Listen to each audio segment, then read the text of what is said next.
आज माझे मिस्टर 48 घंटे ड्युटी करून घरी आलेले आहेत. म्हणजे ना 4 शिफ्ट ते कंपनीमध्ये थांबले होते. 12-12 घंट्याची एक शिफ्ट असते, अशा 4 शिफ्ट त्यांनी केलेल्या आहेत. म्हणून मी आल्या त्यांचं डोकं खात होती की एवढ्या शिफ्ट कशाला करता. ते म्हणे बाई एवढी ड्युटी नाही केली तर घरात पैसा कुठून येणार, आपलं घर कुठून चालणार. ते पण बरोबर आहे. आता ज्यांना कोणाला वाटतं ना की सिटीत खूपच मजा असते, असं नाही आहे. एवढ्या ड्युट्या कराव्या लागतं तेव्हा आमचं कुठं घर चालतं.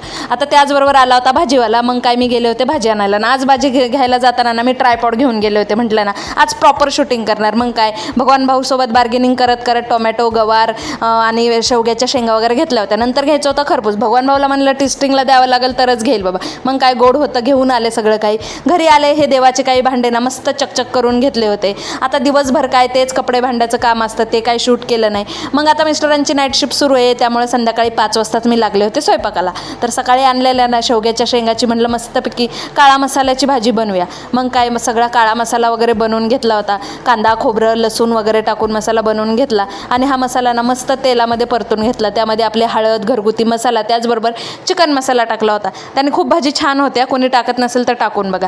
मस्तपैकी इकडं भाजी झाली होती बघा. काय तर्री आली आणि काय छान असा शेवग्याचा काळा मसाला तयार झालेला आहे. चपात्या वगैरे केल्या आणि टिफिन रेडी झाला होता. तेवढ्यात मिस्टरांनी सकाळी आणलेलं खरबूज कापलं, मलाही खायला दिलं आणि ते ड्युटीला निघून गेले. नंतर सगळं किचन आवरलं आणि मस्तपैकी असं चकचक केलं. किचन स्वच्छ केल्याशिवाय मला तर काही झोप लागत नाही. चला भेटूया उद्याच्या व्हिडिओमध्ये.